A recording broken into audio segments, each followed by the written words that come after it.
مختار احمد ہے جی. اور میرے والد کا نام ارشاد احمد ہے. میں 5ویں کلاس میں پڑھتا ہوں. ماشاء اللہ. تو بڑی صاف بول رہے, تمہاری آواز تو بالکل صاف سمجھ آ رہی ہے. ہاں, فاصلہ بھی صحیح رکھا ہوا ہے تم نے. ہاں بتاؤ. میرا سوال یہ تھا کہ تھا کہ ہے, ابھی تک ہے. سوال یہ ہے تم کہ کراچی کے ہو پیچھے سے؟ جی پیچھے سے کراچی سے آئے ہو؟ نہیں, کہاں سے؟ ربوہ سے. ربوہ کے؟ کہاں کے؟ دارالنصر. اچھا اچھا.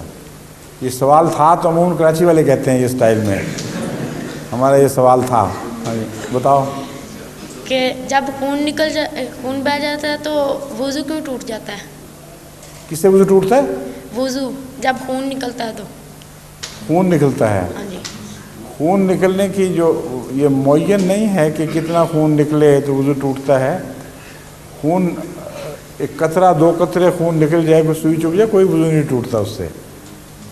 خون نکلنے کا مطلب ہے چوٹ لگتی ہے, زخم ہوتا ہے تو اس سے گند پھیلتا ہے نا جسم پر, اور بعض دفعہ کمزوری بھی پیدا ہوتی ہے, ریفریش ہونا چاہتا ہے انسان, دھوتا ہے اپنے آپ کو. تو یہی قدرتی طبی رد عمل جو ہے یہ تقاضا کرتا ہے کہ نماز سے پہلے اپنے آپ کو ذرا ٹھیک ٹھاک کر لو, فریش کر لو. اسی گندی حالت میں نماز پڑھنے سے توجہ ٹھیک قائم نہیں ہو سکتی. سمجھے ہو؟ شکریہ.